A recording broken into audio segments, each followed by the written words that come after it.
Hi everyone, welcome to the Whiteleyverse with me, Connor Whiteley, for another daily short story. Now, before I start today's story, please remember to like, comment and subscribe to the channel so you don't miss any new content, and the engagement really helps the Whiteleyverse with the YouTube algorithm. Also, if you want to buy this short story and any of my other fiction, then they're available from all major ebook retailers and at your local bookstore and local library if you requested, and you can order paperback copies from Amazon. Now, here's today's short story. I hope you enjoyed just as much as I did writing it. Theft Past and Team. Betty was hardly impressed her old university friend Alice had called her out of the blue during a lunch with her sister, Phryne. She wasn't exactly sure why she was bugged by it. It could have been because this lunch was a rare chance for the two sisters to talk without family around.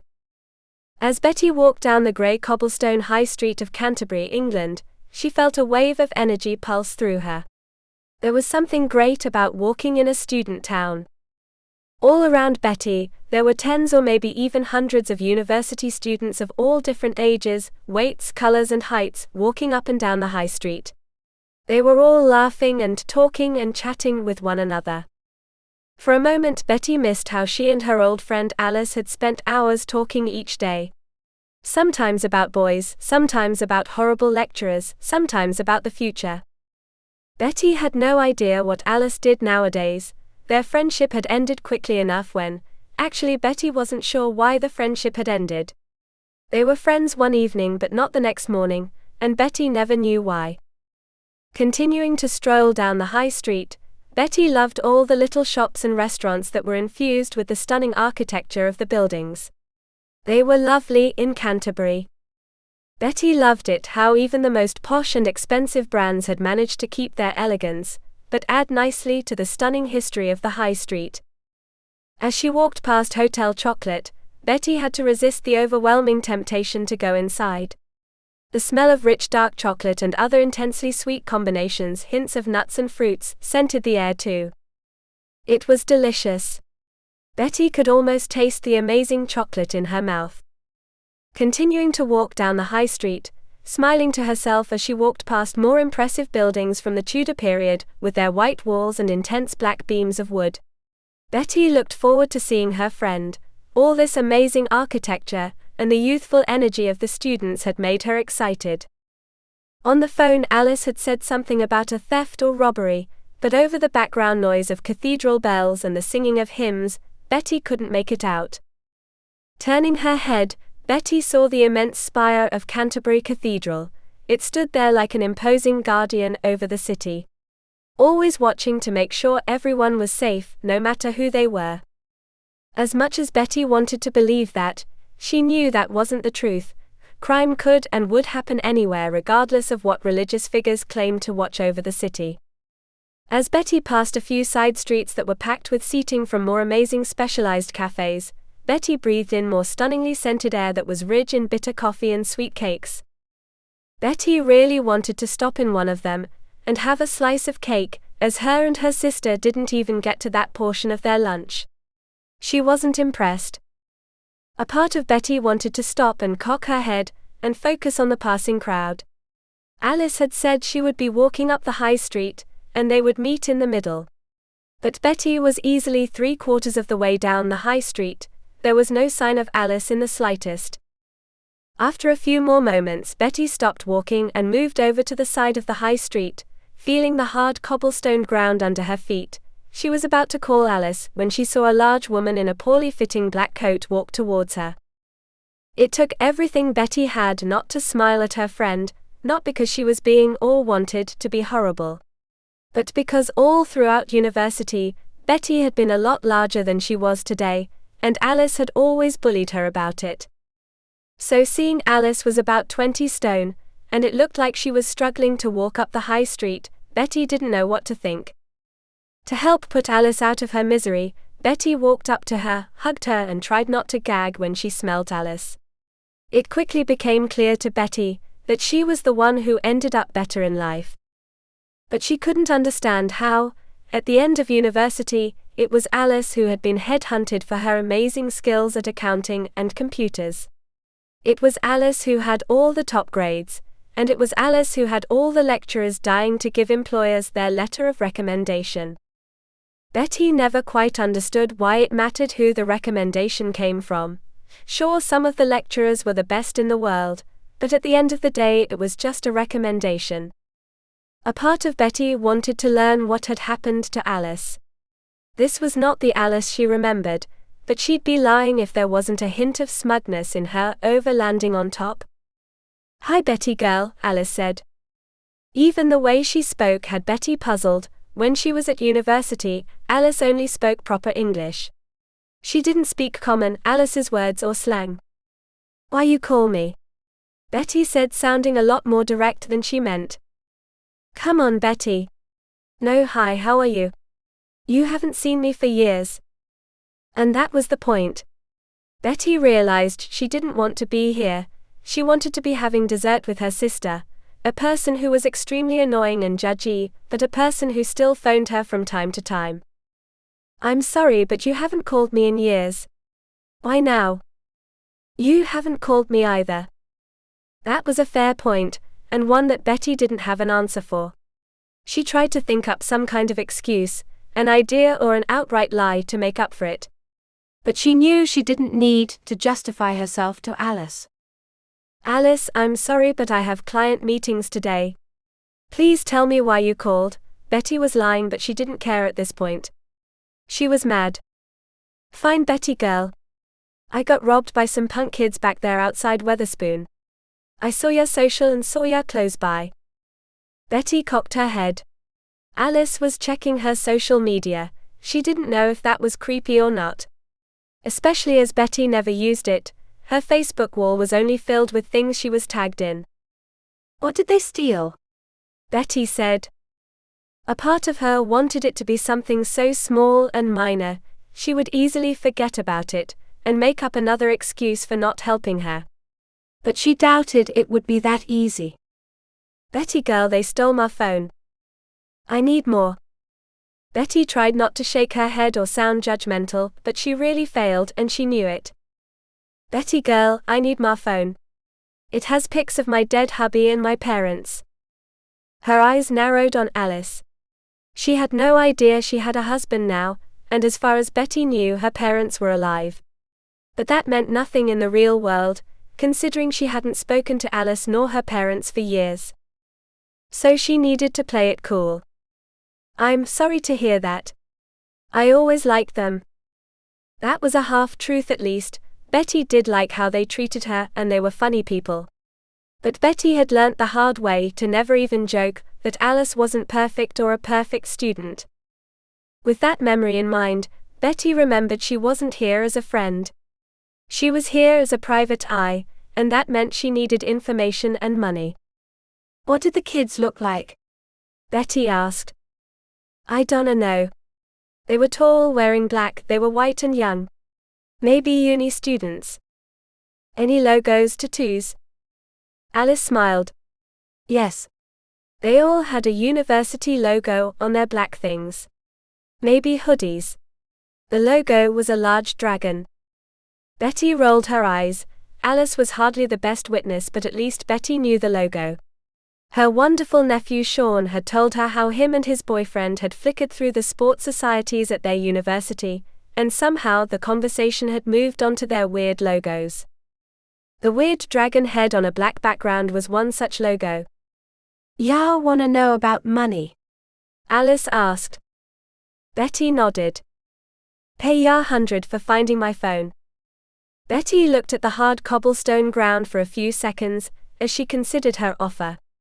A part of her wanted to charge more for her. Maybe it was a little revenge, maybe it was for interrupting her lunch. Betty nodded. She couldn't be nasty to a client, she was a professional first and foremost. No matter her feelings towards the client. Integrity sucked sometimes. "Thank you, I'll be in touch," Betty said, walking away. Betty wanted to walk away quickly and get rid of Alice, but before she could, she heard Alice shout something. "They died in a car accident. All killed." I knew you were wondering. Betty stopped for a moment. She didn't know what to do. Should she stay and comfort her friend, do her job, or? There were too many questions or possibilities for Betty to think about, so she did the thing that felt natural to her. I'm sorry. I'm really sorry for your loss. Then Betty walked away, disappearing into the swarm of university students. Of course, Betty felt bad for leaving Alice after she told her about her parents' death, but Betty was still processing everything that was happening. After all the bullying, name-calling and digs at Betty for not being a good enough student, too fat and too lazy, Betty was mad that Alice had ended up like this. Now Betty was a fit, perfectly in shape private eye who always solved her cases, and Betty loved her job. She loved not being an accountant and dealing with all that rubbish and pressure. But after seeing Alice today, she didn't know what she felt. She was mad and rageful, she knew that for sure. Maybe she hadn't left the Alice skeletons in the closet, like she thought. Trying to push those thoughts away from her, Betty focused on the task at hand. She didn't at first know, or at least fully understood, why the phone was so important, but if anything happened to her precious Graham, annoyingly perfect sister, or her beautiful nephew, then Betty would definitely want photos of them. So she might not have liked Alice and how she was now, but she was a private eye. There was a case that had to be solved, and Betty had to solve it. So Betty focused on the massive green park in front of her. The park was filled with thick lustrous green grass, and the smell of it filled her senses. Betty loved the smell of freshly cut grass, so she was perfectly happy here. Looking around, Betty didn't particularly care for all the dirty houses and their bright red fences that lined the edges of the massive park, but at least there was a few football pitches for the students and societies to train on. And that's why Betty was here. Her eyes narrowed on the men in their black sportswear with the dragon head logo on their chests. All the men were fit and in perfect shape. She understood why Sean had told her the girls would come and support the team from time to time. Also known as the girls wanted to look at the men. Betty couldn't blame them. She was even sure Sean would have wanted to come, but being the only guy in the group might have given away what the girls were doing. Betty definitely remembered that from her university days. The blowing of whistles made Betty focus on a tall, muscular man about her age, who was running across the pitch and pointing his finger at some of the players. Betty had no idea what was going on, but he was in charge, so she needed to talk to him. As she walked over to him, Betty's eyes widened as she recognized the man. She recognized that fit, muscular body. She knew there was a six-pack under that sportswear. Betty stared into the amazing eyes of her boyfriend as he turned around to see her. Surprised was hardly the word for it. She had no idea what Graham would be doing here. Betty knew he did some kind of training during lunchtime, and he had mentioned he was working somewhere in southern Kent for a few days. She clearly hadn't shown enough attention. But the real question was, why was a police officer training a university sports team? "Hello, beautiful," Graham said, kissing her quickly. Betty loved the taste of his soft lips against hers. "Why you doings here, Bet?" "What are you doing here?" she asked. "You know, Bet, I'm covering a friend for a few days, then I'll go back to training at my normal place." Betty smiled as he finished lying. She knew he wasn't lying to her, because Graham had made sure to speak loud enough that the other players heard it. That meant only one thing to Betty, and she would have done the exact same thing if she was him. Graham was clearly lying to maintain some kind of cover. With the sound of men shouting and cheering like they always did at football games around them, Betty decided, as much as she wanted to know what he was really doing here, she did have a sort of client that she was working for. "What players are missing today?" Betty asked. Graham took a step closer and smiled. "Bet, I love ya, but I can't answer these questions here. They can't get suspicious." Betty smiled back. "I have a client. I have a criminal to catch." Betty's smile deepened. She had been waiting for this conflict to come up, and she loved it. "The players?" Betty asked. For a moment Betty thought she saw a tall blonde man stare at her and Graham. His body looked like he was playing, but he wasn't. He was moving on the spot, looking busy, but he wasn't. In case he was the suspect, Betty looked away. The man went back to playing. "Bet, you okay?" Graham asked, his voice concerned. Betty smiled and nodded. "Yes, the players?" Graham rolled his eyes. "All the players are here, Bet. The entire team is here, because they have a match at the weekend against the 2 other Canterbury unis." Betty frowned. "Please go," Graham said. Betty gave him a quick kiss and walked away. Clearly she needed to think bigger, but there was one question that kept repeating in her mind. Where did the thieves get the logoed hoodies? After a bit of research on the internet, Betty found nothing that remotely answered her question, and it was really annoying her now. Nowhere, not even the university societies themselves, sold the black hoodies with the dragon logo on. That was ridiculous to Betty, considering how much money university societies made off merchandise, so it was beyond her why this particular football team didn't sell.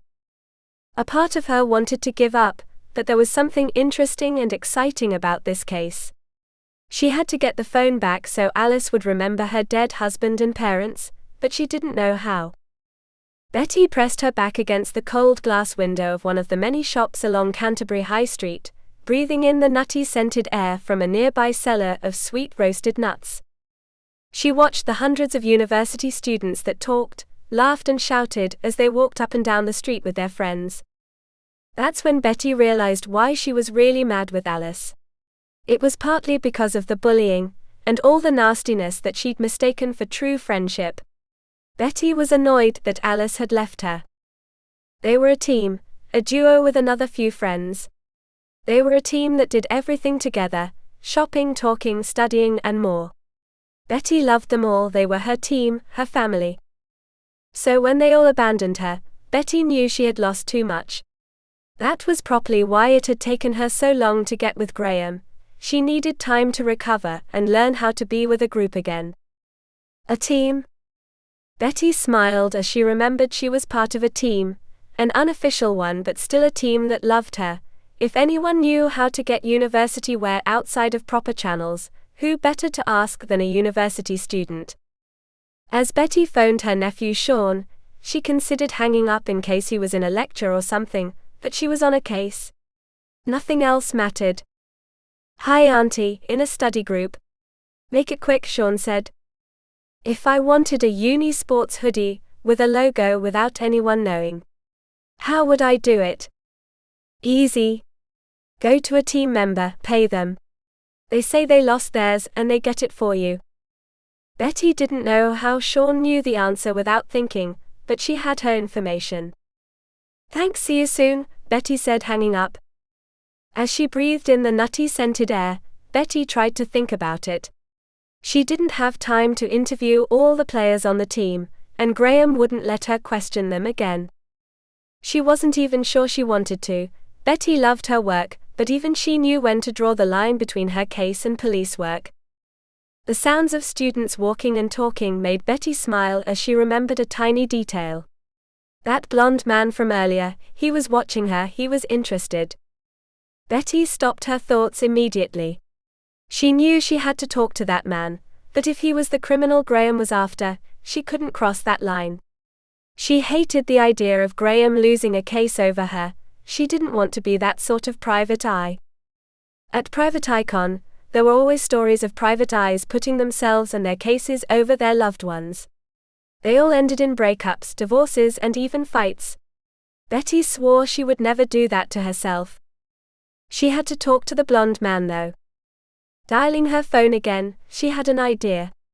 Graham was mainly a homicide detective, but because he worked drugs for a decade, he sometimes got asked to help because of his connections. Maybe him and Betty could help each other. About an hour later, Betty was amazed her phone call had gone so well. She was expecting to be moaned at and told to back off. But Graham was interested in Betty's plan. Yet Betty wasn't keen on Graham's plan. Especially after she pressed Graham a little harder, and he mentioned how this blonde man player had turned up later to practice. Betty couldn't believe how Graham could have missed it, but at least she was sure this player had time to commit the theft. He probably had a few friends help, but Betty was only interested in him. Walking up a cold stretch of tarmac path with thick trees lining it, Betty had to admit she hated this. She hated walking in the dim light as the sun started to set with nothing but her wits as her defense. The air smelt fresh and crisp, with hints of delicious nuts that someone had probably dropped on the path earlier. As the cold engulfed her, Betty hoped this wouldn't take long. Graham's plan was for her to call up and ask for a package for a party. She hated drugs, she hated everything to do with them, but Graham was firm this was the only way to help him. It wasn't that Graham was being unfair, Betty knew she would be the same if she was Graham. It still didn't make her feel any better. She had seen the damage drugs did to her friends and other students. She didn't want anyone else to suffer, that's why she had to help take this guy off the streets. The sound of heavy footsteps coming from behind made Betty smile, as she knew this was game time. Excitement filled her as she prepared herself, and switched on the recorder app on her phone. A disgusting-smelling man came up to her. Betty wanted to gag at the horrific smell of weed that assaulted her senses. Even though the guy had the same blonde hair as earlier, he was different. His eyes were bloodshot, and he was clearly using something. Betty took a deep breath in some failed attempt to stop her panicking. This wasn't for her. It was for Graham and Alice. She had to get the phone back. Her slight panic stopped the moment she focused on the man's black unzipped coat. As the coat flapped around as he moved, Betty saw the large dragon head logo on a black background. Betty stopped. Got the package? The man's eyes turned crazy. They narrowed, they were becoming more bloodshot. Got the cash, bitch, he shouted. Betty frowned at him. You think I'm kidding? Give me the cash, bitch. Betty smiled. Give me back the phone. The man manically laughed. You stupid bitch. Yeah, think you go and outsmart me. Betty was completely lost now. If she wasn't doing this for Graham, then she might actually consider flooring the guy and taking back the phone. He had to still have it. As Betty grabbed a lump of fake cash from her pocket, she saw the man's crazy high eyes wide and he smiled. Betty closed her hand. The man frowned. Give it to me. Do you have the drugs or not? Betty asked. This guy was so high he probably didn't even think she might be recording him. Yeah bitch, I got your drugs. Coke, hero, whatever. I wanna my money. Betty smiled and took out her phone. She stopped the recording and sent it to Graham. The guy's eyes widened, and Betty started to walk away. The man screamed. He charged. Betty sighed and stepped to the right. She shook her head as the guy ran past and Betty stretched out her foot, tripping the guy over. The man slammed into the ground. Betty stood on the back of his neck. Now I don't like people who call me bitch. I don't like drug dealers, I don't like you. You've made me walk all around Canterbury today. The man shouted something but Betty couldn't make it out. As I'm a good private eye, I'll give you two choices. 1. Give me the phone you stole earlier and I'll release you. You can run before the police show up. 2. Be silent and the police can take you. The guy went silent. Betty wanted to taunt him some more, but there was no point. Graham would take him in and charge him with drug possession or whatever the police called it now. They would find the phone too on him. If Alice wanted to press theft charges, Betty knew she could easily persuade her not. The theft would mean the phone would have to go into evidence, and knowing the state of police evidence rooms, those photos would almost certainly get lost. Just the thought of that made Betty tense. She couldn't fail her client. Against her better judgment, and knowing Graham would show up any moment, Betty did something she always hated. She kicked him in the head. With the man out cold, Betty cursed herself as she hated using violence of any sort. But she was doing it for her client. That was okay, wasn't it? Trying to forget about her minor assault, she started to search through his pockets. She searched his jeans hoodie, then his coat. Betty smiled as she went through his coat pocket. As she pulled out 2 things, she immediately frowned at the small package of white powder she pulled out. Betty put that straight back in his pocket, but Betty smiled at the large black smartphone in her hand. Betty pressed the power button on the side and let out a long breath as she saw Alice's face on the lock screen. This was her phone. Her job was complete and she was going to get her money. Closing the large front door to her sister's house, Betty gently ran her fingers along the smooth wooden door with strange carvings on the inside. It looked like something from a fantasy film, but Betty loved their cold texture. As Betty walked inside the little porch area that was nothing more than a small box room, with a steep step of carpeted stairs and a massive white door, she didn't know how to feel. She heard the talking and lovely sounds of her sister, nephew, his boyfriend and Graham inside the living room. But she didn't want to go in just yet. Betty leant against the cold white walls of the porch and pressed her head against them. Sure, she was now 100 pounds richer, but after talking to Alice, she didn't feel any better. After Betty had run all around Canterbury for Alice, and took down a drug dealer so she could get her stupid phone back, all that Betty wanted was a thank you and maybe an explanation. Maybe an explanation for why Alice had subtly bullied her for years, and then abandoned her. Betty wanted to chuckle as she now knew how stupid she was. She was just another naive, pathetic version of her younger self. She just wasn't as large as she once was. She was still as stupid though. Betty's hands formed fists as she remembered how Alice had laughed at Betty's face as she asked for a thank you and an explanation. That had hurt. No one wanted to be laughed at, and even though Betty had partly expected it, it still hurt. Betty did like how she reacted. She loved how demanding she could be. Betty's throat still hurt a little from shouting as loud as she could at Alice for an explanation. She really, really wished she hadn't now. Betty closed her eyes and tried to suppress the tears, as she recalled how much of a pathetic loser Alice had called her. Apparently she never liked Betty. She only used her as a friend because she felt sorry for the losers. That still broke Betty's heart. All those years of so-called friendship was only because she was a charity case, a bad one at that. Then the more Betty remembered, the more she realized how often she had been the one to suffer during university. Betty was always the driver, the one who had to stay up late before an exam because her friends were out. Betty hated herself. She never considered herself stupid, but she supposed she so badly wanted friends, she blinded herself to the truth. She didn't even know how to respect herself again. The sound of laughter, hugs and even kissing followed by silence reminded Betty of what truth she needed. She heard her family mutter and whisper, as they wondered why she wasn't coming in. Was that really her? Were they being robbed? She loved her family. At last it hit her. Betty did not need a single person from university. She had been hanging on to old memories and skeletons for far too long. This was her team, her family, the people who loved her. They're all she needed. As Betty stood up, she heard Sean and Harry kiss, before the precious little face of Sean opened up the door and smiled at her. She knew she was just an auntie, but she really did love Sean. Like he was her own.